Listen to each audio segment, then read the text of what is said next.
Basketball is one of the most exciting modern-day sports, and it's no wonder it's one of the most watched as well. What makes basketball even more exciting are the players flying in the air to make fancy and spectacular dunks, not to mention the celebrations that follow. Stay tuned as we take a look at some of the greatest dunks in the history of the NBA in today's video. So, let's get to it. First up, Derrick Rose on Goran Dragic. Before his initial ACL tear, during his fourth season in the NBA, 2011 to 2012, Derrick Rose was one of the best and most explosive players in the game. When Rose was on a fast break, he could literally jump out of the gym and no one could stop him. That's exactly what he accomplished as he went up for a two-handed poster on Phoenix Suns player Goran Dragic during a game on January 22, 2010, while playing for the Chicago Bulls. This is one of the most exciting dunks in NBA history, from the initial jump to the placement of the ball behind his head to the impact with the floor upon landing. A commentator for the Bulls summed up the situation perfectly when he screamed, "You cannot be serious! I want to go higher!" It's a shame that the former NBA MVP would only be able to put on exhibitions like this for a little over a year longer until his career changed. Following up with Gerald Green windmill off a lob. Basketball fans rarely get to witness a player dunk with their head above the basket. It's even more exceptional when this is done while catching a lob and finishing with a windmill slam. Gerald Green, a career bench player, put on a spectacular display for the New Jersey crowd on March 10, 2012, when the Nets faced the Houston Rockets. After receiving a pass from Marshawn Brooks in an alley-oop situation, he leaped until his chin was level with the basket. He windmilled the ball in the air before putting it through the hoop with his right hand. Without a doubt, this has to be the greatest achievement of Green's career, and would be a great achievement for any other player in the sport. Moving on, Kobe Bryant to Shaquille O'Neal lob versus Portland. After falling behind 3-1 to the top-seeded Los Angeles Lakers in the 2000 Western Conference Finals, the Portland Trail Blazers won 2 straight and had the upper hand going into a decisive Game 7. In the fourth quarter, the Blazers had a 15-point lead, and it looked like the Trail Blazers were going to pull off the massive upset, but the Lakers ended up staging one of the greatest Game 7 comebacks in NBA history, and Kobe Bryant's alley-oop to Shaquille O'Neal sealed the victory. Now Bryant out between the rings, guarded by Pippen.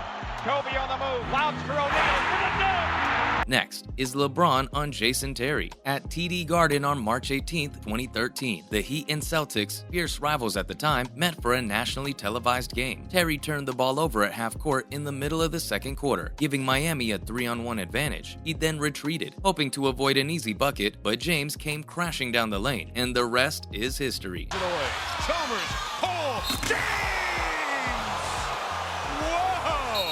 With dunks like these, it's hard to argue against the widely held belief that James's time with the Miami Heat was his greatest, or at least his most successful. At this point in his career, LeBron was merciless, and he stared Terry down after the devastating dunk to send an even bigger message than the dunk itself against the Celtics super team of 2013. Terry had trouble with that career high point for the rest of his career, and for a long time after he retired. Coming up, there's Baron Davis on Andrei Kirilenko. Like Kobe's lob to Shaq, this dunk makes the list more for the moment than the quality of the dunk itself, with the latter being undeniably impressive. While the odds were against them, the 06-07 Golden State Warriors nearly made the NBA playoffs. As the 8th seed, they advanced to the playoffs and gave the number 1 seeded Denver Nuggets a run for their money. Their point guard, Baron Davis, personified the team's motto, "We believe," and as a result, the Warriors of Golden State were given that moniker. Davis, standing at 6 feet 3 inches, dunked over Nuggets power forward Andrei Kirilenko, who stood at a staggering 6'9", to a standing ovation from the Bay. The poster helped propel the Warriors to a series victory over the Nuggets. Coming up next, we've got Paul George's 360 windmill. Ex-Indy Pacers small forward Paul George can put on a show around the basket when he wants to, even while PG-13 isn't as explosive as he was. On, say, January 18, 2014, he's still one of the finest dunkers in the NBA. Nonetheless, George was only entering his peak when he threw down this 360-degree dunk, and the Pacers were one of the league's finest teams under his direction. PG could not have picked a better time to energize the Pacers than when they were about to face the Lob City Los Angeles Clippers and their star dunker Blake Griffin. The next thing you know, the All-Star has the ball on a fast break and is standing all by himself on one side of the court, about to perform a dunk worthy of the NBA Slam Dunk Contest. But that's the thing, his dunk wasn't in the Slam Dunk Contest, it was during a game. How's that for showcasing skills? Next on the list is Dwayne Wade's dunk on Perkins. The 2010 to 2011 2011 NBA season marked the beginning of the Big Three era for the Miami Heat, and the team went into the season with a chip on its shoulder. In a game against the up-and-coming Oklahoma City Thunder, Dwayne Wade threw down a dunk that is likely to go down in history. The Thunder were led by Kevin Durant, Russell Westbrook, and James Harden. The epic dunk was completed by the mayor of Wade County, Dwayne Wade. He used a wicked spin move to get a two-handed poster on Thunder center Kendrick Perkins, and then taunted him in a typical fashion. Nothing else needs to be said about this dunk, as no amount of words can do justice to this spectacle. If you haven't seen it yet, we highly suggest you watch it. Trust us, it's definitely worth it. Moving on, we've got Big Shaq's dunk on Chris Dudley. This is the second time Shaq has appeared on the list, so it's clear that when he was in his prime, he was a force to be reckoned with and almost impossible to stop. He was not only one of the best centers of all time, but he may also be one of the most entertaining basketball players ever. The Diesel's best and most disrespectful dunk happened on March 28, 1999. The powerful two-handed slam on New York Knicks center Chris Dudley was just too good, and to top it all off, O'Neal finished it by swinging toward Dudley and pushing him down. As Shaq ran back to defend, Dudley threw the ball at the Lakers' big man, showing his frustration at the disrespect Shaq had just served. Even though Dudley was mad after the dunk, NBA fans got to witness one of the most vicious dunks ever. Following that, we have Julius Erving rocks the baby. Julius Erving's classic slam on January 5, 1983, is among the most famous dunks in the NBA's history. It set the world on fire and gave basketball fans something they had never seen before. Fans of the Philadelphia 76ers went crazy when Dr. J dunked this legendary ball, but they couldn't have known how legendary this moment was. Dr. J is one of the best players of all time, hands down. He always puts on a show for NBA fans, but this dunk was his biggest and best. Erving's Rock the Baby Slam could be seen as the first of many flashy dunks that came after it. Kudos to Erving for starting the trend that made the video possible. Next up, let's talk about DeAndre Jordan's dunk on Brandon Knight. Dr. J's dunk in 1983 was iconic, no doubt about that, but DeAndre Jordan's poster on Brandon Knight 30 years later was even better. On March 10, 2013, the former center for the Los Angeles Clippers lived up to the nickname Lob City, better than Blake Griffin ever did. Griffin has done a lot of dunks that could have made the list, but Jordan's poster of the former Detroit Pistons guard is simply the best, and Jordan's stank face after the dunk sums it up perfectly. Basketball fans adore the game because of great dunks like these. And finally, Michael Jordan on Patrick Ewing. Isn't it interesting how Mark Jackson always seems to be dunked on when he least expects it? All of us know that Michael Jordan is the best dunker of all time, but even this was astounding for his level. Jordan was put in a terrible spot, trapped by two defenders. There, most teams would have called a timeout or turned the ball over. When Jordan magically spins out of the double team and slams a dunk over a highly regarded defensive player like Patrick Ewing, the crowd at MSG goes quiet. From the list of countless spectacular dunks, we felt this one was the most noteworthy. And with that, that's a wrap for this video. What do you think about these awesome dunks in NBA history? Let us know in the comments. Make sure to give this video a thumbs up and subscribe to the channel for more videos like this. Thanks for watching, and we'll see ya in the next one.